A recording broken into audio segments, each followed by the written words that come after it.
UP विधानसभा चुनाव के पहले चरण की वोटिंग 10 फरवरी को होनी है। इस चरण में पश्चिमी यूपी की 58 सीटों पर मतदान होना है, जिनमें से 24 सीटों पर जाट वोटर्स निर्णायक भूमिका में हैं।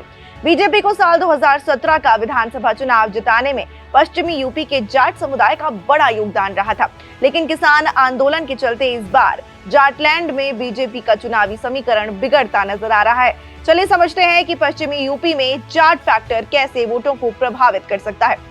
2017 के विधानसभा चुनाव में इन 24 सीटों में से 19 पर बीजेपी की जीत दर्ज हुई थी। तब 40% जाटों ने बीजेपी को वोट दिया था।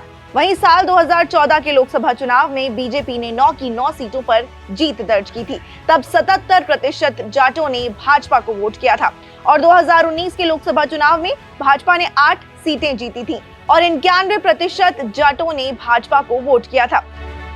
2014 के लोकसभा चुनाव के बाद से ही पश्चिमी यूपी में बीजेपी प्रमुख चुनावी पार्टी बनकर उभरी है। हालांकि इस बार 2 प्रमुख फैक्टर्स के चलते बीजेपी के लिए इस क्षेत्र में जीत के रास्ते मुश्किल हो सकते हैं।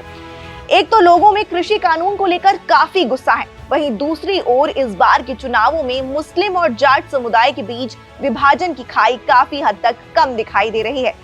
साल 2014 में भाजपा के आने के पहले पश्चिमी यूपी पूर्व पीएम और यूपी के सीएम रह चुके चौधरी चरण सिंह की टेरिटरी हुआ करता था।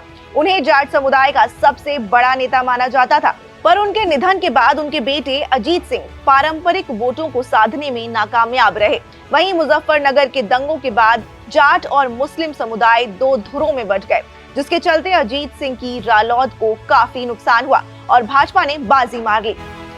पर किसान आंदोलन के बाद इस क्षेत्र में सांप्रदायिक एकता दिख रही है।